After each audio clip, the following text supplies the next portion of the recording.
नमस्कार साथियों, स्वागत आप सभी का हमारे YouTube चैनल उत्कर्ष नर्सिंग लाइव क्लासेज में।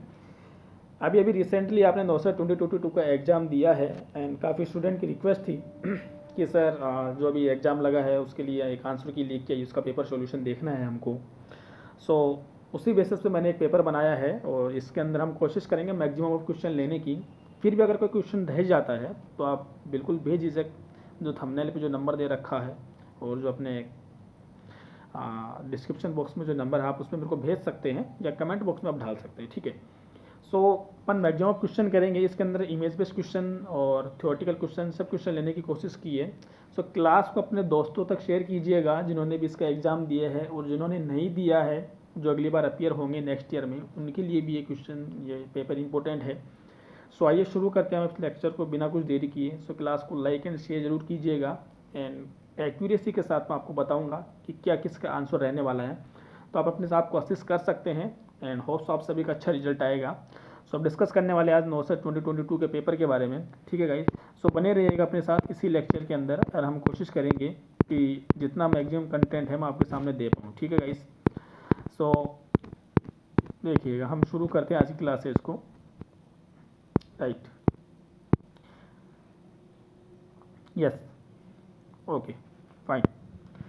अपना ये एक इमेज क्वेश्चन आया था आपके सामने, जो सेकंड शिफ्ट का पेपर था, उसमें एक इमेज था कि जो बेबी दिख रहा है इसको क्या है। ऑप्शन में डर्मेटाइटिस भी था, राइट। ऑप्शन के अंदर आपका डर्मेटाइटिस भी था, राइट। एंड ऑप्शन के अंदर आपके सामने इम्पिटेगो भी था एंड सोरियोसिस भी था, राइट। लेकिन इसका जो राइट आंसर होगा मैं आपके सामने डिलीवर कर देता हूँ। जो इसका राइट आंसर है वो एटोपिक डर्मेटाइटिस होगा। क्या होगा गाइस? Atopic dermatitis. अगर किसी ने ये किया है तो देख लीजिएगा अपने आप को, इसका राइट आंसर होगा एटोपिक डर्मेटाइटिस, ठीक है। एंड गूगल पे इमेज देख लीजिएगा, यही डायग्राम था आपके सेकंड शिफ्ट के अंदर था, ये इमेज बेस्ड क्वेश्चन पूछा था, ठीक है। उसका क्या आंसर होगा? Atopic dermatitis. चलिएगा अगला क्वेश्चन हम देखते हैं। एंड इसके अगला जो क्वेश्चन था, ये आपको एक इमेज दे रखा था एंड बड़ा कन्फ्यूजिंग सा क्वेश्चन है ये, काफ़ी स्टूडेंट कन्फ्यूज थे। लेकिन ऑप्शन के अंदर आपके डोएन भी था एंड मोरिस भी था, राइट। एंड आपके सामने देवर स्ट्रक्चर भी था एंड वन मोर था, है ना। ये डोएन तो नहीं है ना, ये मोरिस है। एंड जब देवर्स होता है, देवर्स रिट्रैक्टर, ये आपका देवर्स रिट्रैक्टर, ये वाला देवर ग्रिप रिट्रैक्टर है, ये देवर ग्रिप रिट्रैक्टर है ये, ठीक है। इसका राइट आंसर होगा देवर ग्रिप रिट्रैक्टर, ठीक है गाइस। ना ये डोएन है ना ये मोरिस है, ठीक है। चलिएगा, क्योंकि जो देवर रिट्रैक्टर होता है इसमें यहाँ पे ब्लेड होती है और इधर भी ब्लेड होती है इस तरीके से, ठीक है। लेकिन इसमें हैंडल है, तो ये देवर ग्रिप रिट्रैक्टर है, ठीक है। सही कर लीजिएगा। चलिए अगला क्वेश्चन देखते हैं। एंड एक और ये इमेज बेस्ड क्वेश्चन था। इसके अंदर ये जो इंस्ट्रूमेंट है ये काम आता है, इसको अपन बीपी हैंडल के नाम से जानते हैं। जो आप ब्लेड यूज करते हो हॉस्पिटल के अंदर, उसको होल्ड करके इसकी सहायता से अपन इंसिजन वगैरह कुछ भी लगा सकते हैं। इसको अपन बीपी हैंडल के नाम से जानते हैं, ठीक है गाइस। इसको भी आप देख लीजिएगा, ये भी अपना राइट आंसर है। इसको अपन बीपी हैंडल के नाम से जानते हैं। क्लास को लाइक शेयर जरूर कीजिएगा, अपने दोस्तों को भेजिएगा। एंड ये एक और क्वेश्चन आया था जिसके अंदर पूछा था इमेज देख के कॉजेटिव ऑर्गेनिज्म, ठीक है। स्टूडेंट्स को काफ़ी डाउट्स था, पता नहीं क्या दे रखा है, वही डर्मेटाइटिस वगैरह, एटोपिक इम्पेटिगो। एंड लेकिन जो फर्स्ट ऑप्शन था उसके अंदर था वेरिसेला जोस्टर। पहला ही ऑप्शन था इसका, वेरिसेला जोस्टर। ये किसका पॉजिटिव ऑर्गेनिज्म है? ये चिकन पॉक्स का पॉजिटिव ऑर्गेनिज्म है, ठीक है। तो इसमें जो रेसेस दिख रहे हैं, आप गूगल पे इमेज डालिएगा, ये जो छोटे छोटे रेसेस दिख रहे हैं यहाँ पे, ये सारे किस्म देखने को मिलते हैं चिकन पॉक्स में, राइट। ये किसका आंसर होगा? चिकन पॉक्स या वेरिसेला जोस्टर। ये इमेज देख के क्वेश्चन पूछा था, ठीक है। आप देख सकते हैं एग्जाम के स्टैंडर्ड कहाँ तक पहुँच गया है। इमेज दे के पॉजिटिव ऑर्गेनिज्म पूछ रहा है आजकल, राइट। चलिएगा, एक क्वेश्चन और था, इमेज बेस्ड क्वेश्चन था कि जो बच्चा दिया हुआ है यही इमेज था आपके एग्जाम के अंदर, जितना मेरे को पता है यही इमेज था। एंड जिन्होंने एग्जाम दिए हैं वो ऑब्वियसली इस चीज़ को समझ पा रहे होंगे। ये जो बच्चा है इसके अंदर यहाँ पे आपको इसका लोअर लिप के नीचे आपको कुछ दिख रहा होगा, ठीक है। ऑप्शन में था फूड पॉइजनिंग है क्या, ऑप्शन में था डर्मेटाइटिस है क्या, हाँ। ऑप्शन में फूड पॉइजनिंग भी था जिन्होंने एग्जाम दिया है, ऑप्शन में डर्मेटाइटिस भी था एंड ऑप्शन के अंदर एक ऑप्शन था इम्पिटिगो, ठीक है, इम्पिटिगो। तो इसका जो राइट आंसर होगा ये होगा, ये इम्पिटिगो है, ठीक है। ये बच्चे के अंदर जो दिया हुआ डायग्राम हो किस चीज़ का, ये इम्पटीगो के नाम से उसको जाना जाता है, राइट। सो राइट कर लीजिएगा जिन्होंने किया है, अच्छी बात है। अगला देखते हैं, ये क्वेश्चन है, काफ़ी मेजर स्टूडेंट ने इसको नहीं देखा होगा पहले कभी, ठीक है। इसको अपन ये एक्यूट पेन के अंदर इसको हम यूज़ करते हैं, एक्यूट पेन के अंदर इसको यूज़ करते हैं। तो इसके अंदर पूछा होगा आपसे कि कौन सा सीवीटी में जो भी क्वेश्चन था, अगर देखो माइल्ड पेन होता है तो अपन नेस्टिड्स यूज़ करते हैं। जैसे एग्जांपल आपका पीसीएम हो गया, राइट, और आपका आइबुप्रोफेन हो गया, इंडोमेथासिन हो गया, ठीक है, आपका मेफ्टाल हो गया। बहुत सारी चीज़ें होती हैं जिनको non steroid anti inflammatory drugs के नाम से जानते हैं। दूसरा, अगर किसको मॉडरेट पेन है, ठीक है, किसको मॉडरेट पेन है तो अपन उसको देते हैं नारकोटिक्स। नारकोटिक्स के अंदर आता है आपका मॉर्फिन, आपका एस्प्रिन भी नारकोटिक्स में आता है, ठीक है, आपका ट्रामाडोल भी नारकोटिक्स में आता है, आपका जो कोडोन होता है वो भी नारकोटिक्स में आता है। और इन दोनों का मिक्सअप, इसका और इसका दोनों का मिक्सअप क्या किस में काम में लेते हैं, सीवियर पेन के अंदर काम में लेते हैं, ठीक है। सो ऐसा आपको से इमेज दे के क्वेश्चन पूछा गया था, ठीक है। सो देख लीजिएगा उसको। चलिए अगला चलते हैं। एक इमेज एक और आई थी कि ये जो डायग्राम है वो कौन सी टीम का है, ठीक है। सो इसके बारे में पूछा था आपसे। सो यहाँ पे आपको इमेज सिर्फ इतना ही दे रखा था, ठीक है, इसको उसने हिडन कर दिया था। एग्जामिनर बहुत होशियार होता है, ठीक है। सो यहाँ पे आप क्लियरली मेंशन कर रखा है ये कि ये जो दिख रहा है आपको ये गोले के अंदर, ये हैदराबाद जो अभी आईपीएल हुआ है, जो हैदराबाद की जो टीम है, क्रिकेट टीम है, ये उसका लोगो है, ठीक है। इसके अंदर पीछे ये आपका सनराइज हो रहा है, ठीक है। सो इसी से आपको पहचानना था, और जिन्होंने आईपीएल देखे होंगे उनका बिल्कुल करेक्ट हुआ होगा ये आंसर, राइट। सो देखिएगा, चलिए आगे चलते हैं। इसका अगला आंसर, अगला जो क्वेश्चन है गाइस, क्योंकि पेपर बड़ा अच्छा था, पेपर पूरा प्रैक्टिकल बेसिस था। कैसी क्या कट ऑफ रहेगी हम सब बात करेंगे, एंड मैक्सिमम सिलेक्शन कितने रहेंगे, एंड सीटें अभी तक इन्होंने एक्सपोज नहीं की है, तो सीट के बेसिस पर कट ऑफ का भी डिपेंड करता है कि कितनी का सीटें रहेंगी नोट सेट के अंदर, ठीक है। एक क्वेश्चन था आपके कि सीओपीडी का पेशेंट है जो कि देखो, या तो अगर वेंटिलेटर सपोर्ट पे था, मैं बताऊंगा अभी आपको, अगर वेंटिलेटर सपोर्ट पे था तो आप उसको देंगे सेमी फॉलर पोजीशन। अगर मान लीजिए वो इंट्यूबेटेड था तो आप उसको देंगे सेमी फॉलर पोजीशन। और अगर इसमें वेंटिलेटर की जगह वेंटिलेशन था तो आप उसको देंगे लीन फॉरवर्ड पोजीशन। कौन सी देंगे, लीन फॉरवर्ड पोजीशन, ठीक है। तो ये देख लीजिएगा आप इसको, क्या था उसमें क्या नहीं था। सो अगर वेंटिलेटर पे है, इंट्यूबेटेड है, तो सेमी फॉलर देंगे, क्योंकि एक इंट्यूबेटेड पेशेंट को आप लीन फॉरवर्ड पोजीशन नहीं दे सकते हो, ठीक है। और अगर वेंटिलेटर पे नहीं था, इंट्यूबेटेड नहीं था, तो आप उसको लीन फॉरवर्ड आंसर हो जाएगा, ठीक है। क्योंकि सीओपीडी का पेशेंट है, सो पॉसिबिलिटी कुछ भी रह सकती है यहाँ पे, ठीक है। आप मेरे को कमेंट में बताइएगा जो भी है आपकी। चलिएगा अगला चलते हैं अपन। सिंपल सा क्वेश्चन था कि एक फीमेल की डिलीवरी हुई है, उसके बाद उसके जो प्लेसेंटा का एक्सपल्सन होता है, प्लेसेंटल एक्सपल्सन के बाद में उस प्लेसेंटा को अपन कहाँ डिस्कार्ड करेंगे। तो आप सभी को पता है कि जो प्लेसेंटा को डिस्कार्ड करते हैं अपन येलो बिन के अंदर डिस्कार्ड करते हैं। जो येलो बिन होता है उसमें अपन डिस्कार्ड करते हैं। जितने भी बॉडी टिश्यू, बॉडी वेस्ट होते हैं उनको हम येलो बिन में डिस्कार्ड करते हैं। सो राइट कर लीजिएगा, राइट। चलिएगा आगे चलते हैं। अगला क्वेश्चन है, after removal of nasogastric tube discarded. आप पेशेंट को आपने एनजी ट्यूब डाली थी, उसको फीडिंग वगैरह के लिए, गैस्ट्रिक लावेज के लिए, जो भी कुछ था, आपका टारगेट, आपका गोल आपने अचीव कर लिया है। उसके बाद आप नेजोगेस्ट्रिक ट्यूब को कहाँ डिस्कार्ड करेंगे। सो आपका राइट आंसर होगा रेड बिन के अंदर, ठीक है, रेड बॉक्स के अंदर। तो जितने भी जो आईवी ट्यूबिंग्स होती हैं, ठीक है, प्लास्टिक मटेरियल, वो सारा आपके किस में जाता है, रेड बॉक्स में जाता है, ठीक है। चलिएगा, मॉन्टेक्स एक्सेस पर बहुत क्वेश्चन आए हैं, ठीक है।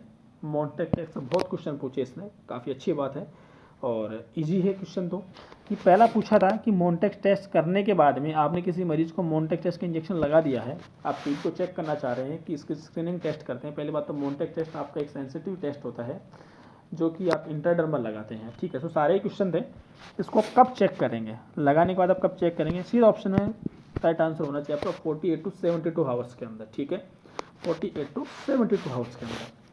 अगला था कि जो मॉन्टेक्स टेस्ट करते हैं आप, वो कहाँ यूज़ करते हैं, साइट क्या होगी, ठीक है, क्या साइट होगी। सो इसका था साइट होती है फोर आर्म, जो आगे वाला हाथ होता है अपना, ठीक है, एल्बो से नीचे, वहाँ हम एंटीरियर लीज को हम लगाते हैं फोर आर्म पे, ठीक है। और एक इसमें एक क्वेश्चन और था कि एक पेशेंट है जो कि एचआईवी से ट्रीट किया हुआ है, ठीक है। उसके अंदर पेशेंट के अंदर आप क्या, जब अपन मॉन्टेक्स टेस्ट करेंगे तो उसके अंदर आपको कितने लेवल पे आपको पॉजिटिव मिलेगा, ठीक है। नॉर्मली हम क्या पढ़ते हैं कि आपका 1 से लेके 5 तक होता है जो आपका नेगेटिव होता है, राइट, एंड आपका 6 से लेके जो 9 तक होता है ये आपका सस्पेक्टेड होता है, एंड आपका मोर देन 10 ये आपका पॉजिटिव होता है, राइट। लेकिन अगर आपका कोई पेशेंट इम्यूनो कॉम्प्रोमाइज होता है, जरूरी नहीं है HIV हो सकता है उसको ल्यूकीमिया भी हो, हाँ, लिम्फोमा भी हो सकता है, या हॉटस्किन डिजीज भी हो सकती है। मैं कह रहा हूँ अगर कोई पेशेंट इम्यूनो कॉम्प्रोमाइज, उसकी इम्यूनिटी डिक्रीज हो गई है, तो उस पेशेंट के अंदर जब आप मोन्टेक टेस्ट करेंगे तो ऑब्वियसली आपको वो रेंज यहाँ पे इस लेवल पे आपको पॉजिटिव आएगी, ठीक है, इम्यूनो कॉम्प्रोमाइज पेशेंट के अंदर। तो यहाँ पे आपको सिंपली 7 सेंटीमीटर दे रखा है, तो पेशेंट HIV का है, इम्यूनिटी तो डाउन रहती है, तो इसका राइट आंसर क्या हो जाएगा 7 सेंटीमीटर, ठीक है, राइट कर लीजिएगा। और देखिए सबके गलत होते हैं, ऐसा कोई नहीं है जो 100% परफेक्ट करके आता हो, क्योंकि मैंने आपको पहले ही बोल रखा है जब भी आप क्वेश्चन पेपर करें, क्वेश्चन की लैंग्वेज को पूरा पढ़ें, ऑप्शन पूरे रीड करें, फिर आप ऑप्शन टिक करें। जल्दीबाजी में क्वेश्चन रीड नहीं करना होता है, ठीक है। चलिएगा, एक फीमेल आई है OPD के अंदर जिसका ग्रेविडिया 2 है, पैरा फर्स्ट है, एक बच्चा पहले से जिंदा है, ठीक है।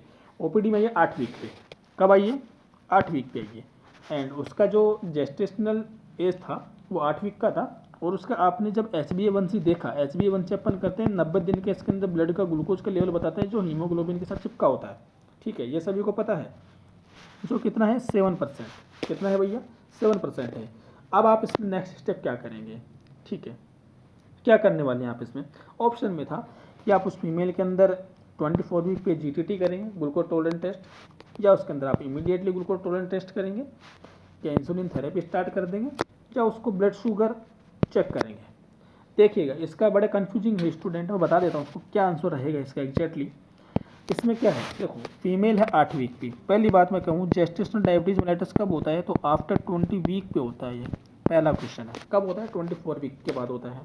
दूसरी चीज़ जो इसमें HbA1c की जो वैल्यू दे रखी है, ठीक है, ये फीमेल है ना, ऑलरेडी पहले से 8 वीक पे आई है, तो फीमेल पहले से डायबिटीज़ मेलाइटस से सफ़र कर रही है। क्यों सफ़र कर रही है, जो अपन नॉर्मल पर्सन के अंदर बात करें तो आपका लेस देन, देखिएगा लेस देन, जैसे मैं कहूँ 5.5 to 6% ये आपका नॉन डायबिटिक होता है, ठीक है, नॉन डायबिटिक होता है। 6 से लेके 6.5 से लेके 6 से लेके 6.5 तक ये आपका होता है प्री डायबिटिक। क्या होता है भैया, प्री डायबिटिक होता है ये। एंड 6.5 से लेके 7 तक ये आपका होता है डायबिटिक पेशेंट। ये मैं बात कर रहा हूँ जैसे हम लोग हैं तो हमारे अंदर नॉर्मल वैल्यू होगी ये वाली HbA1c की, तो अपन को डायबिटीज़ नहीं है। ये इंसान है इसको डायबिटीज़ हो सकता है, रिस्क पे है ये वाला इंसान, और ये वाला है इसको डायबिटीज़ हो चुका है, ठीक है। लेकिन अगर कोई मरीज है जिसको डायबिटीज़ हो गया है, मतलब कि उसकी रेंज क्या है 6.5 से 7 पे, समझने की कोशिश कीजिएगा। तो उसके अंदर क्या होता है, देखिए उसकी वैल्यू क्या है 6.5 से 7, समझना बात को क्या है। इसका आंसर आप कैसे निकालेंगे, एक पर्सन है जिसको डायबिटीज़ हो चुका है तो किस में आएगा, इस वाली में आएगा।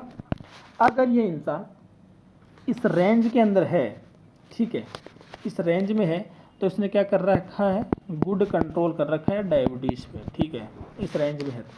और अगर इसकी वैल्यू मोर देन, इसकी वैल्यू आपके मोर देन चली जाती है 7.5 से, तो यह आपका बैड कंट्रोल होता है इस पर, ठीक है।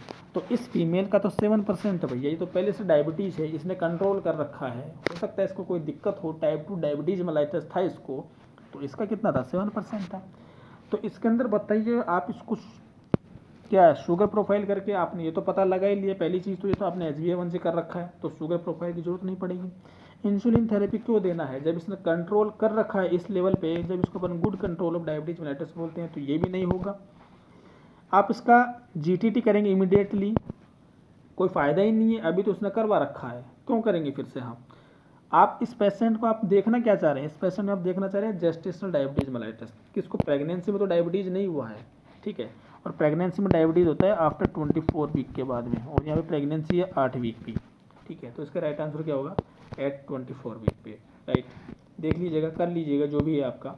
अगला क्वेश्चन था, जिनको हॉस्पिटल प्रैक्टिस में जो वो लोग वर्क करते हैं उनको काफ़ी अच्छे से पता होगा कि एक पेशेंट है जिसके अंदर आपको ब्लड शुगर चेक करने के लिए उसका सैंपल निकालना है, तो कौन से वायल में निकालेंगे? सोडियम फ्लोराइड की वायल होती है जिसका कलर होता है ग्रे कलर का, ठीक है, ग्रे कलर का होता है और इसके अंदर फास्टिंग सैंपल निकाला जाता है। तो ये आंसर राइट कर लीजिएगा, सोडियम फ्लोराइड की वायल, तो पहला ही ऑप्शन था आपके सामने, ठीक है। चलिएगा अगला देखते हैं। एक पेशेंट आया है इमरजेंसी के अंदर, देखिए ट्रॉमा एंड इमरजेंसी तो बड़े क्वेश्चन आए हैं इस पेपर के अंदर। एक पेशेंट को स्टैबिंग इंजरी है चेस्ट पे, कहाँ है भैया? चेस्ट पे है, जिसका बीपी कितना हो गया है? फॉल हो गया है, मतलब कि हाइपोवोलेमिया में जा चुका है। देखिएगा डाटा कुछ भी हो सकता है, लेकिन पेशेंट किस में? हाइपोवोलेमिया में है। हार्ट कंपनसेट कर रहा है तो टैकीकार्डिया हो रहा है, ठीक है। एंड यहाँ पे आपको जो पल्स होगी वो वीक दिखाई देगी, ठीक है, पल्स आपको हो सकता है फील भी ना हो। तो इस पेशेंट को कौन सा शॉक है? जिसकी बॉडी से ब्लड लॉस हो जाता है उसको अपन कहते हैं हेमरेजिक शॉक, और हेमरेजिक शॉक की वजह से इसका बीपी डाउन हो गया है भैया। सो ये क्या होगा यहाँ पे आपका right answer? Haemorrhagic shock. Shock से 2 क्वेश्चन आए थे आपके, अगला क्वेश्चन और दिखाऊंगा मैं आपको। चलिएगा अगला क्वेश्चन है, ये आपका हो गया हेमरेजिक शॉक वाला, ठीक है। देखिएगा अगला क्वेश्चन आता है आपके सामने कि एक पेशेंट है जिसको राइट साइड में न्यूमोथोरक्स है, ठीक है, राइट साइडेड न्यूमोथोरक्स है। आपको क्या देखने को मिलेगा जब आप उसका लंग को आप देखेंगे, ऑस्कल्टेट करेंगे, तो आपको क्या देखने को मिलेगा? पहली चीज़, ऑप्शन में आपके बहुत सारे ऑप्शन थे कि क्या आपको वहाँ पे क्रेपिटस साउंड सुनाई देगी, कर वाली जो क्रैकल साउंड होती है वो साउंड सुनाई देगी, क्या चेस्ट पेन होगा वहाँ पे, स्क्रैबिंग पेन जो होता है? नहीं, वो भी नहीं होगा, क्योंकि वो तो देखो पेन कहाँ होता है? स्क्रैबिंग पेन होता है आपके प्लूराइसी में, जहाँ का इन्फेक्शन इन्फ्लामेशन होता है visceral layer and parietal layer, तो वो तो होगा नहीं। दूसरा, आपके क्रैकल साउंड होती है पल्मोनरी एडिमा में, ठीक है, पल्मोनरी एडिमा में होती है क्रैकल साउंड, तो वो भी नहीं होगा। आपका फोर्थ ऑप्शन था absence of lung sound on the affected lung, ठीक है, ऑप्शन ऐसा ही था। सो आपका आंसर होगा ये वाला, ठीक है भैया। तो इसके अंदर आपको यहाँ पे लंग साउंड सुनाई नहीं देगी, ठीक है। चलिएगा अगला क्वेश्चन, डॉक्टर ने प्रिस्क्राइब किया था, एक ड्रग कैलकुलेशन से क्वेश्चन आया था, मैप्रिडीन थी, देखिए, ठीक है, इसका मैं बता देता हूँ। मैप्रिडीन दिया था 50 mg में, अवेलेबल थी आपकी, डॉक्टर ने प्रिस्क्राइब किया 50 mg देना है और अवेलेबल थी आपके पास 100 mg पर ml। दूसरा क्वेश्चन था ग्लाइकोपायरोलेट है, वो था 0.3 mg, कितने में था?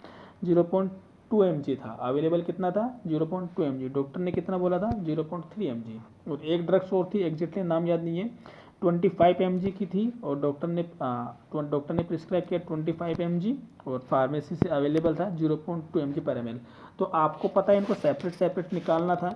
जैसे अपन बात करें 50 mg था, और इसको आप 100 mg में निकालेंगे, तो इसको आप कट करेंगे तो इसका आपका आ रहा था 0.5 वाला, ठीक है। तो 0.5 किसका गया? मैप्रिडीन का।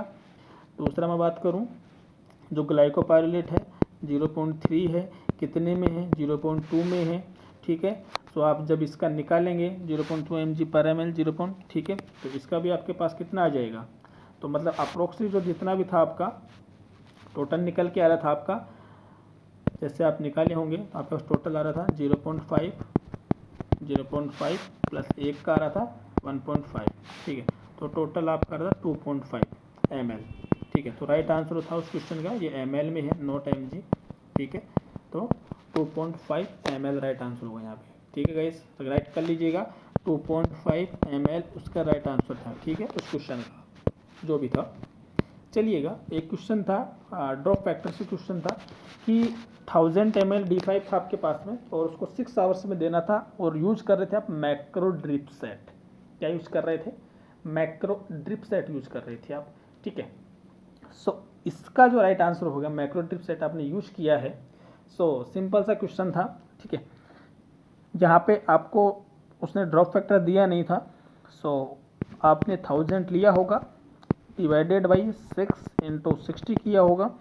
यहाँ पे आप देखो 12 से 15 के बीच में ले सकते हैं, ठीक है, तो अपन 15 मान के चल रहे थे, तो इसके अकॉर्डिंग आपका आंसर आएगा अप्रॉक्स 41, ठीक है। अब उसने ड्रॉप फैक्टर जितना भी माना हो, तो उसने माना तो आपका 15 से 20 के बीच में है, ठीक है, तो इसके आसपास की वैल्यू और कोई थी नहीं। आपके ऑप्शन में एक 37 था, एक 44 था, एक आपके ऑप्शन में 47 था, ठीक है, तो ये बहुत कम हो गया और ये बहुत ज़्यादा हो गया, तो बचा क्या? 44 वाला, ठीक है। तो 44 ये आपका क्या जाएगा? उसके लिए राइट आंसर जाएगा। जिन्होंने भी किया है 44 उसका राइट आंसर है।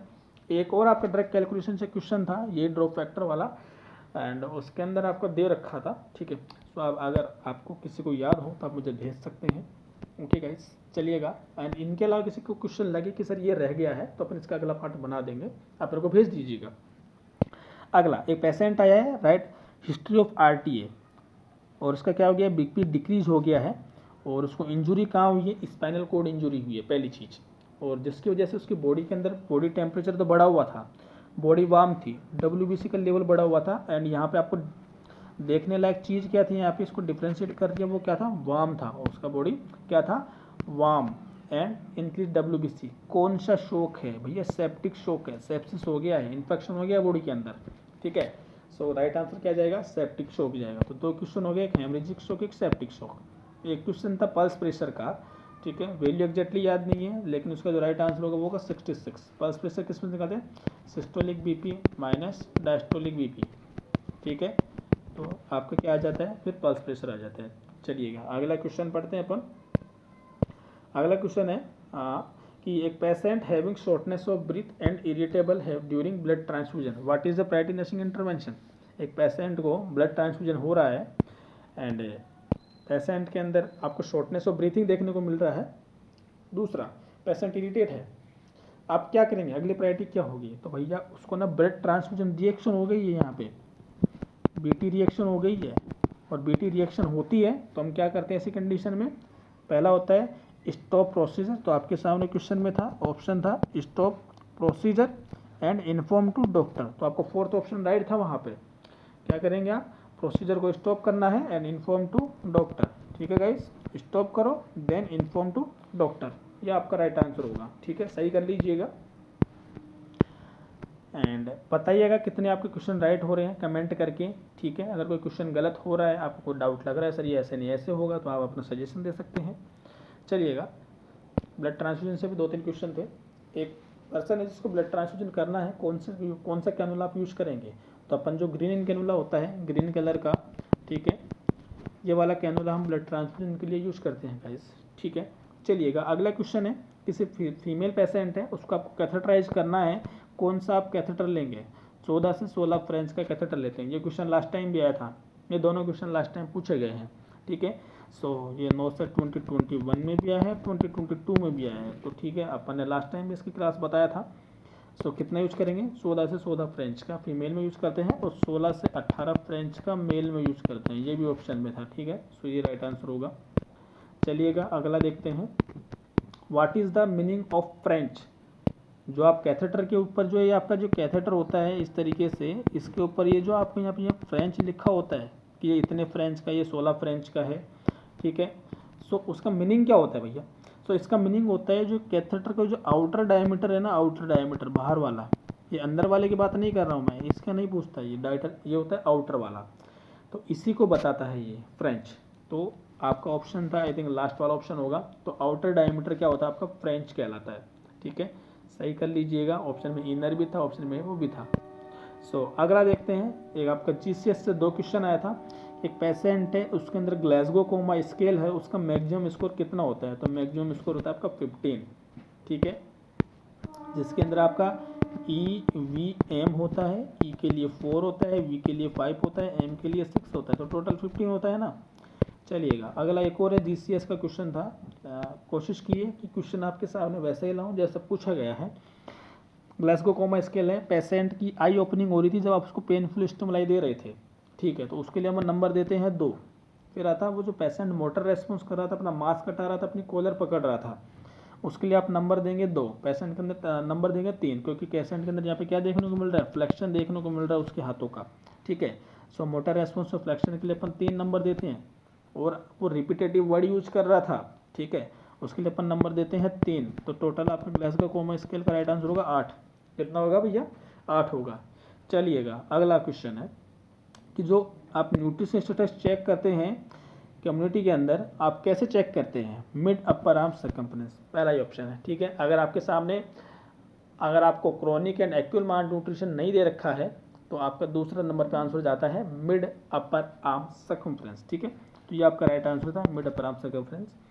चलिएगा अगला क्वेश्चन था कि एक लंबर पंक्चर करना है किसी पेशेंट को, और लंबर पंक्चर करते हैं, तो उस पेशेंट के अंदर अपन क्या करते हैं लंबर पंक्चर करने के लिए, सो पोजीशन कौन सी देंगे, बिफोर क्वेश्चन क्या था, दोनों क्वेश्चन थे भैया, बिफोर पोजीशन कौन सी क्वेश्चन देंगे, तो उसका नी फ्लेक्स करना था, दूसरा उसका नी फ्लेक्स करके उसके नीज को आपको चेस्ट को टच करना था, बोले तो सी से पोजीशन देंगे, ठीक है, सी से पोजीशन, तो ये आपका राइट आंसर हो गया। चलिएगा अगला क्वेश्चन देखते हैं, लंबर पंक्चर से एक क्वेश्चन और था कि एक पेशेंट है जिसको आफ्टर लंबर पंक्चर कौन सी पोजीशन देंगे, सो उसको सुफाइन फ्लैट पोजीशन देंगे, क्यों देंगे, to prevent post procedure headache, ठीक है, इसका हेडेक ना हो इसलिए हम उसको ऐसी पोजीशन देते हैं, तो आपका राइट आंसर हो गया। एक आपका ट्रायज से क्वेश्चन था कि कौन सा ट्रायज में जो इमरजेंट होता है उसके लिए कलर कोडिंग क्या होती है, रेड होती है, और अर्जेंट के लिए कलर कोडिंग होती है येलो, ठीक है। सो येलो तो आपके ऑप्शन में था भी नहीं वैसे, तो इजीली कर पाते थे उसको आप, तो रेड आपका राइट आंसर हो जाएगा। फिर आता है फार्मर लंग डिजीज किसकी वजह से होती है, तो हेयर डस्ट की वजह से होती है। फिर हुआ तो पूछा था आपका कि जो इंडिया में जो पॉलीथीन है वो कब बैन हुई थी, आपका 1 जुलाई 2022 को बैन हुआ था, ठीक है। चलिएगा फिर पूछा था आपकी first Covid vaccine manufacturing in India, जो कोस्टल थी आपकी सीरम इंस्टीट्यूट ऑफ इंडिया के अंदर बनाई गई थी, और जो आपकी जो कोविन थी, ठीक है, जो आपकी कोवैक्सीन थी, कोवैक्सीन के नाम या कोविन के नाम से बोले तो आपके भारत बायोटेक के अंदर बनाया गया था, ठीक है, भारत बायोटेक, ठीक है। तो देख लीजिएगा अकॉर्डिंगली जो भी है कोविशील्ड को बनाया गया था सीरम इंस्टीट्यूट ऑफ इंडिया में, और कोविन को भारत बायोटेक, ठीक है। चलिएगा अगला देखते हैं, जो 14 वाइस प्रेसिडेंट है वो कौन थे, जगदीप धनखड़ थे आपका 14 वाइस प्रेसिडेंट है, जो यहाँ सिक्कर के हैं ये जगदीप धनखड़ सर, ये आपके 14 वाइस प्रेसिडेंट है। चीफ जस्टिस ऑफ इंडिया आपके ऑप्शन में था यूयू ललित के नाम से था, तो उदय उमेश ललित जी हैं अपने चीफ जस्टिस हैं। फिर अगला है आपका the new prime minister of United kingdom, जो यूनाइटेड किंगडम यूके की बात करें तो वहाँ की न्यू पीएम कौन है, जो लिज हैं वहाँ की न्यू प्राइम मिनिस्टर हैं, ठीक है। सो ये भी राइट कर लीजिएगा, फोर्थ ऑप्शन था ये वाला, सो लिज है आपकी, ये कौन है आपकी यूके की पीएम है। चलिएगा अगला देखते हैं, जननी शिशु सुरक्षा कार्यक्रम ये कब आया था, तो ये आपका 1 जून 2011 को जननी सुरक्षा कार्यक्रम आया था। औरंगाबाद जो है महाराष्ट्र के अंदर स्थित है, उसका जो नाम चेंज किया गया वो क्या था, उसको अपन संभाजी नगर के नाम से जानते हैं। 2 स्टेट का नाम चेंज हुआ था, जिसमें आपका औरंगाबाद का संभाजी नगर के नाम से जानते हैं। फिर अगला आता है सीजोफीनिया में 4A सिम्टम्स क्या होते हैं, तो सीजोफीनिया के अंदर एक्सेप्ट में क्वेश्चन था, ठीक है, एक्सेप्ट वाला क्वेश्चन था, तो जिसको ये 4 याद है वो एक्सेप्ट को इजीली निकाल सकता है। ऑटिज्म था, अफेक्ट होता है, एम्बिवेलेंस होता है, एसोसिएटिव डिस्टर्बेंस होता है, ठीक है, जिसको अपन लूजनिंग ऑफ एसोसिएशन के नाम से भी जानते हैं। तो 4 सिम्टम होते हैं, जो इनके अलावा नहीं होता है वो आपका क्या होता है, सीजोफीनिया के अंदर सिम्टम नहीं कहलाता है। फिर पूछा था आपकी डायरेक्शन, देखिए इसके अंदर अगर आपको कुछ लग रहा हो तो मेरे को बता सकते हैं, इसमें केरला की डायरेक्शन पूछी थी नागालैंड से, ठीक है, direction of Kerala from Nagaland, अगर ऐसा था तो नॉर्थ ईस्ट होगा, और अगर नागालैंड से केरला था तो फिर इसका दूसरा हो सकता है, ठीक है। सो देख लीजिएगा जो भी है, जिसको अगर अच्छे से याद हो तो भेज सकता है क्वेश्चन, आंसर बता देंगे, कोई दिक्कत नहीं है। अगला क्वेश्चन था ब्रेस्ट फीडिंग नॉर्मल डिलीवरी में कब स्टार्ट कर देनी चाहिए, तो नॉर्मल डिलीवरी में जो हम ब्रेस्ट फीडिंग स्टार्ट करते हैं वो आपका 30 मिनट से लेकर 1 आवर के अंदर स्टार्ट कर देते हैं, ठीक है। और अगर सिजेरियन सेक्शन पूछता है तो अपन इसके अंदर 3 to 4 आवर्स तक स्टार्ट कर सकते हैं, ठीक है। तो इसमें ऐसा कोई इशू नहीं है कि आपका नॉर्मल डिलीवरी है, या तो आप स्टार्ट करो एज सुन एज पॉसिबल, ठीक है, या फिर ये ऑप्शन में नहीं था तो 30 मिनट to 1 आवर्स, ये भी नहीं था तो आपका 2 आवर्स तक आंसर जा सकता है, ठीक है। सो जो भी था आप देख लीजिएगा। अगला था टिटेनी लाइक सिम्टम्स, तो टिटेनी लाइक सिम्टम्स के अंदर आपका वोस्टक साइन वगैरह आते हैं, मसल स्पाज्म आता है, ठीक है, कार्पोडल स्पाज्म आता है, तो हाइपोकैल्सीमिया के अंदर ये सब देखने को मिलता है, इसमें हाइपोकैल्सियम टिटेनी लाइक सिम्टम्स, तो आपका राइट आंसर होना चाहिए ये वाला भी। Patient suffer from chronic kidney disease, ठीक है, पेशेंट को क्या है CKD है और पोटेशियम का लेवल कितना चला गया, मोर देन 6.5, तो उसके अंदर क्या देखने को मिलेगा, ECG चेंजेस, अच्छे से बताया था मैंने कि ऐसे पर्सन के अंदर हाइपरकैलेमिया देखने को मिलता है, टाल टी वेव, ठीक है, हाइपर मतलब टाल टी वेव और हाइपर मतलब इन्वर्टेड टी वेव, ठीक है। सो ये क्वेश्चन आपका राइट होगा, टाल टी वेव। चलिएगा अगला देखते हैं, एक पेशेंट है जिसको आप IM इंजेक्शन लगाना चाहते हैं बच्चे के अंदर, कौन सा नीडल यूज़ करेंगे, 22 गोज की नीडल यूज़ करेंगे भैया, ठीक है। IM इंजेक्शन कितने डिग्री पर लगाया जाता है, 90 डिग्री पर लगाया जाता है। आयरन सुक्रोज का इंजेक्शन कौन से मेथड से देते हैं, जेट्रेक टेक्निक से देते हैं। फर्स्ट वैक्सीन बच्चे के अंदर कौन सी लगाते हैं, इसमें बड़े कन्फ्यूजिंग है स्टूडेंट, तो मैं आपको बता दूं कि जो हेपेटाइटिस B होता है इसको आप लगाते हैं विदिन 24 आवर्स में। और सुनिएगा आप BCG क्यों नहीं होगा, BCG आप 1 मंथ तक लगा सकते हैं, ठीक है, ओपीवी क्यों नहीं होगा? ओपीवी को आप 15 डेज के अंदर अंदर लगा सकते हैं, ठीक है। लगते तो तीनों ही हैं बर्थ पे, लेकिन इनमें से कौन सा होगा? ऑप्शन में तीनों थे, ठीक है। तो मैंने क्या बोला, हेपेटाइटिस को कब लगा देना चाहिए? विद इन 24 आवर्स के अंदर, ठीक है। सो ये होगा आपका क्या राइट आंसर, हेपेटाइटिस बी, ठीक है। करेक्ट कर लीजिएगा जिसका भी गलत हुआ है। अगला आता है dusky hue colour of lower vagina, इसको हम कहते हैं चैडविक साइन या जैकमर साइन, ठीक है। अच्छे से बता रखा है ये भी, चैडविक साइन और जैकमर साइन, ठीक है। सो इसका राइट आंसर क्या होगा? पहला ही ऑप्शन था आपके क्वेश्चन के अंदर। चैडविक साइन को हम क्या बोलते हैं? डस्की या ब्लूइश वेजाइना है, bluish colour of lower part of the vagina. अगला आईयूसीडी से पूरा बम्पर था, आईयूसीडी कॉन्ट्रासेप्टिव से बहुत सारे क्वेश्चन थे फर्स्ट शिफ्ट सेकंड शिफ्ट में, ठीक है। सो देखिएगा आईयूसीडी क्या है। IUCD absolutely contraindicated in, question था, ऑप्शन था अनएक्सप्लेन वेजाइनल ब्लीडिंग। अरे भैया ब्लीडिंग हो रही है, आपको थोड़ी पता है क्या है अंदर क्या नहीं हो रहा है? ऐसी कंडीशन में आप उसको आईयूसीडी डालेंगे, कोपटी डालेंगे? नहीं डालना है। राइट आंसर क्या था? Unexplain vaginal bleeding. अगला था all are emergency contraceptive except, तो देखिए ये सारी इमरजेंसी कॉन्ट्रासेप्टिव होती है, इनके अलावा जो भी ऑप्शन था वही राइट आंसर था। एक्सेप्ट में क्वेश्चन था, तो आईयूसीडी भी होती है, एलएनजी भी होती है, ओसीपी भी होती है, इनके अलावा जो नहीं था वही आपका राइट आंसर था। डिम्पा लास्ट टाइम से भी क्वेश्चन आ रहे, इसका ऑप्शन नहीं मिल पा रहा है मुझे, ठीक है। सो डिम्पा का देख लीजिएगा, किसी को याद हो तो बताना मुझे। अगला लिवोनॉर्जेस्ट्रॉन अनवांटेड 72, सब जानते हैं कितना था ऑप्शन के अंदर? 1.5 mg, राइट आंसर है। फिर आता है एक फीमेल है जिसको मिड नाइट के अंदर पेनलेस वेजाइनल ब्लीडिंग है, ठीक है। कब है? थर्ड ट्राइमेस्टर में, अच्छे से पढ़ा होगा क्वेश्चन को। थर्ड ट्राइमेस्टर में पूछ रहा है कब है पेनलेस वेजाइनल ब्लीडिंग है। अगर ये फर्स्ट ट्राइमेस्टर में होता, अगर ये लेस देन 22 वीक पे होता तो कहलाता अबॉर्शन, जो कि आपका पहला ऑप्शन था, वो तो होगा नहीं। थर्ड ट्राइमेस्टर में है, मतलब कि बात कब की हो रही है? 28 वीक के बाद की भैया, ठीक है। सो यहाँ पे आपका प्लेसेंटा प्रीविया, उसके अंदर क्या होती है? Painless vaginal bleeding. और जो आपका अब्रेप्सियो प्लेसेंटा होता है उसके अंदर पेनफुल वेजाइनल ब्लीडिंग होती है, इसलिए अब्रेप्सियो प्लेसेंटा नहीं होगा, ठीक है। चलिएगा which nutritional substance are not present in egg, vitamin C नहीं होता है। Puerperium period start from expulsion of, कब से वो स्टार्ट होता है? ये भी क्वेश्चन था। Puerperium period start from expulsion of placenta to 6 week after delivery, right answer ये होगा। प्रिपेरियस सेप्सिस का पॉजिटिव ऑर्गेनिज्म क्या था? क्वेश्चन ने पूछा था, तो gram positive bacillus aerobic, second option था आपका, यही राइट आंसर था उसका। बर्न पेशेंट में क्या यूज करते हैं? रूल ऑफ 9 यूज करते हैं सर, ठीक है। क्लास को लाइक एंड शेयर कीजिएगा ताकि और भी स्टूडेंट उनको पता चले अपने क्वेश्चंस। सो 1% में क्या यूज किया अपन ने? रूल ऑफ 9, ठीक है। चलिएगा अगला देखते हैं हम। एक फीमेल है जिसके अंदर आप वो प्रेगनेंसी कंसीव करना चाहती है, तो उसके अंदर न्यूरल टूथ डिफेक्ट को प्रिवेंट करने के लिए आप क्या करेंगे? फोलिक एसिड सप्लीमेंट स्टार्ट करते हैं, ठीक है। क्या फोलिक एसिड सप्लीमेंट कब स्टार्ट करते हैं? 1 मंथ बिफोर कंसीव प्रेगनेंसी। और कब तक देते हैं? 3 महीने तक देते हैं। कितना देते हैं अगर आपको प्रोफाइलेक्टिक पूछे तो? 400 इधर, ये आपका 400 हो गया microgram, not microgram, 400 mg and 4, जिसके अंदर अपन 0.4 mg भी इसको बोल सकते हैं, ठीक है। चलिएगा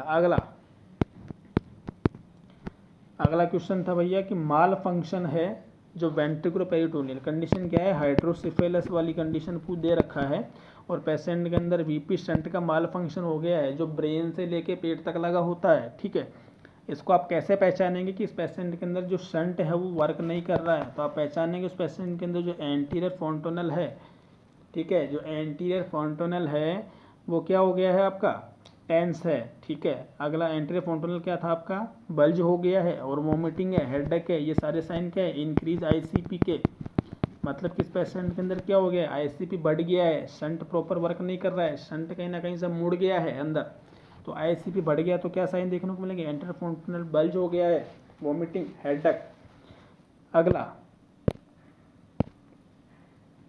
अगला देखिएगा कि अच्छा यहीं से एक क्वेश्चन और था कि एक फीमेल है, देखिए मैं बताता हूँ, मैंने उसको मेंशन नहीं किया है, कि एक फीमेल है जो अपने बच्चे को, उसके अंदर क्वेश्चन ऐसा था आपका, यस हाँ कि बच्चा लाई है वो 19 वीक का बेबी है भैया, 19 वीक का बेबी है, नॉर्मल रूटीन चेकअप के लिए आ रही है वो, ठीक है, नॉर्मल रूटीन चेकअप के लिए आ रही है। तो उस बच्चे के अंदर आपको जो एंटीरियर फोंटोनल है वो ओपन देखने को मिलेगा या क्लोज देखने को मिलेगा। ऑप्शन में एंटीरियर फोंटोनल पोस्टीरियर फोंटोनल दोनों थे। तो देखिएगा आपके 6 वीक तक तो पोस्टीरियर फोंटोनल क्लोज हो जाता है, ठीक है, और आपका 18 वीक तक आपका एंटीरियर फोंटोनल क्लोज हो जाता है। तो बच्चा तो 19 वीक पे आ रहा है, तो 19 वीक पे आ रहा है तो दोनों आपको क्लोज देखने को मिलेंगे। तो आपका थर्ड ऑप्शन ऐसा था जिसमें दोनों क्लोज थे, ठीक है। तो एक आंसर वो भी सही कर दीजिएगा, वो उसका राइट आंसर था। चलिएगा अगला क्लासिकल हीमोफीलिया का क्वेश्चन था, उसके अंदर क्या नहीं करना चाहिए, रेक्टल टेम्परेचर नहीं लेना चाहिए क्योंकि क्लोटिंग फैक्टर 8 की डेफिशिएंसी हो गई है, अच्छे से बता रखा है। और 8 की जब डेफिशिएंसी हो जाती है तो बॉडी के अंदर क्लोटिंग नहीं बनती है, क्लोटिंग नहीं बनेगी तो यहाँ पे ब्लीडिंग होगी। रेक्टल टेम्परेचर लोगे तो यहाँ पे तो मैक्सिमम सप्लाई होती है ब्लड सप्लाई, इसलिए यहाँ पे अपन क्या करेंगे, रेक्टल टेम्परेचर को अवॉइड करेंगे। फ्लूइड स्टेटस कैसे चेक करते हैं, यूरिन आउटपुट के थ्रू चेक करते हैं। और वेट कैसे चेक करते हैं, किसी के अंदर अगर बॉडी के अंदर जिसका फ्लूइड बैलेंस चेक करना हो तो आप वेट चेक करेंगे। एक बच्चा था जिसके अंदर सीवियर डिहाइड्रेशन था, फ्लूइड मैनेजमेंट क्या करेंगे। तो देखिएगा अगर लेस देन 1 ईयर का बेबी था, अगर लेस देन 1 ईयर का बेबी होगा तो अपन 30 ml पर kg पर हावर, क्या 30 ml पर kg पर हावर से लेके 70 ml पर kg पर 5 आवर्स तक देखें, ठीक है, 5 घंटे तक। जो पहला जो फर्स्ट आवर्स है उसके अंदर कितना देंगे 30 ml पर kg, उसके बाद जो अगले 5 घंटे हैं उसमें कितना देंगे 70 ml पर kg 5 आवर्स तक, ओके। फिर अगला था अगर बच्चे की एज 1 से 5 साल है तो अपन कितना देंगे 30 ml पर kg 30 मिनट के लिए, और कितने तक देंगे 70 ml पर kg 2.5 घंटे के लिए, राइट। तो इसको ऐसे करना था, इसका ये फॉर्मूला रहता है। फिर आता है most common cause of death in neonate. देखो नियोनेट पूछा है, और नियोनेट देखो होता है आपका, एक होता है अर्ली नियोनेट, एक होता है लेट नियोनेट। तो उसके अंदर मोस्ट कॉमन कॉज है प्री मैच्योरिटी, ठीक है, प्री मैच्योरिटी। और अगला क्वेश्चन था most common cause of death in newborn. तो न्यू बोर्न के अंदर मोस्ट कॉमन कॉज होता है आपका फर्स्ट प्रायोरिटी पे नियोनेटल सेप्सिस, और सेकंड प्रायोरिटी पे आता है प्री मैच्योरिटी, ठीक है। तो इसको आप ध्यान रखिएगा, प्री मैच्योरिटी सेकंड ऑप्शन पे। तो देख लीजिएगा आपका क्या करके आया आप लोग। इधर चाइनीज स्टॉक रेस्पिरेशन से क्वेश्चन आया था, तो उसके अंदर था ऑप्शन में progressively deep and shallow respiration with period of apnoea, जिसमें एपनिया था, एपनिया एक ही ऑप्शन में था, वही आपका राइट आंसर होगा, ठीक है। फिर था टोटल पेरेंटल न्यूट्रिशन आप सेंट्रल लाइन से दे रहे हो तो क्या कॉम्प्लिकेशन देखने को मिल सकता है, ब्लड शुगर लेवल देखने को मिलता है बढ़ा हुआ, हाइपरग्लाइसीमिया होता है वहाँ पे, ठीक है। अगला था एक सीओपीडी का पेशेंट है, वो अपन पढ़ चुके हैं। अगला क्वेश्चन देखिएगा ओसीपी कहाँ कॉन्टेंडिकेटेड है, ओसीपी से एक और क्वेश्चन था, एक्सेप्ट में क्वेश्चन था कि कहाँ कॉन्टेंडिकेटेड है, ठीक है, एक्सेप्ट में था किन किन में कॉन्टेंडिकेटेड मतलब किस में दे सकते हैं। तो आप सीवियर हाइपरटेंशन में ओसीपी नहीं देते हैं, पहली चीज़, डायबिटीज मेलाइटिस में ओसीपी नहीं देते, एथेरोस्क्लेरोसिस में ओसीपी नहीं देते, माइग्रेन का इससे कोई लेना देना नहीं है भैया, माइग्रेन में आप दे सकते हैं, कोई दिक्कत नहीं है ओसीपी का, ठीक है, माइग्रेन का ओसीपी से कोई लेना देना नहीं है, आप वहाँ देखते मतलब कि कहीं ना कहीं आपका जो ब्रेन था ना उससे रिलेटेड एक ऑप्शन था, सो उस वाले में आप क्या करते हैं ओसीपी दे सकते हैं। चलिएगा अगला आपसे पूछा था वुंड को क्लीन करने का तरीका, वुंड में क्या था ड्रेनेज प्रेजेंट था, ड्रेन हो रहा था वुंड से, तो वुंड से ड्रेन होता है तो अपन उसको क्लीन करते हैं आउटर से इनर। अगर आप इनर से आउटर करेंगे तो जो ड्रेन हो रहा है उसको आप आसपास के एरिया में फैला देंगे, वहाँ पे इन्फेक्शन हो सकता है। तो आप कैसे कर सकते हैं वुंड के अंदर आउटर से इनर की तरफ करते हैं, ठीक है, इस तरीके से। तो ऐसे करते हैं आप, ये इस तरीके से, ठीक है। ये मेथड यूज़ नहीं करेंगे हम लोग, ये गलत है, ये वाला यूज़ करेंगे, ठीक है।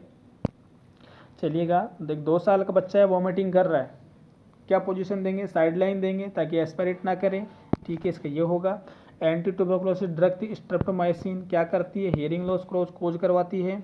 एक क्वेश्चन था जो ट्रू सपोर्ट है यूट्रस को और सर्विस को कौन से लिगामेंट से मिलता है, कार्डिनल लिगामेंट से जिनको मिलता है उनको हम कहते हैं आपका ट्रांसफर लिगामेंट से नाम से भी इनको जानते हैं, कार्डिनल लिगामेंट को ट्रांसफर लिगामेंट के नाम से भी अपन जानते हैं, ठीक है।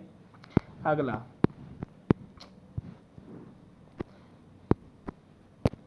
ऑर्गन को जब अगर एक क्वेश्चन था कि आपके अगर ऑर्गन हैं वो एब्डोमिनल वाल से प्रोट्रूड हो रहे हैं, बाहर आ रहे हैं, निकल रहे हैं, तो अपन कहते हैं वुंड एविसरेशन, ठीक है।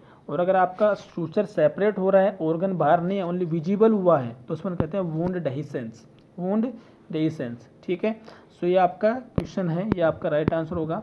ठीक है गाइस, सो कोशिश कीजिए मैक्सिमम ऑफ क्वेश्चन लेने की इमेज बेस्ड क्वेश्चन के साथ में, और इनके अलावा जो भी क्वेश्चन है उसका अपन नेक्स्ट पार्ट में करेंगे। और आपको अगर कुछ लग रहा है यहाँ से तो आप मेरे को बता सकते हैं कि सर ये क्वेश्चन रह गए हैं, तो यहाँ तक आप बताइए। ठीक है, सो आप सभी का बहुत बहुत धन्यवाद। ठीक है, आपने आपका कीमती समय दिया है और आपने अपना पेपर देखा होगा। उम्मीद करता हूँ सभी का पॉजिटिव रिजल्ट आए, सभी को जिनके सपने हैं, जिस उम्मीद के साथ आपने एग्ज़ाम दिया है वो पूरे हों। इसी के साथ अपन अपनी क्लास को फिनिश कर रहे हैं। Thank you so much to all of you.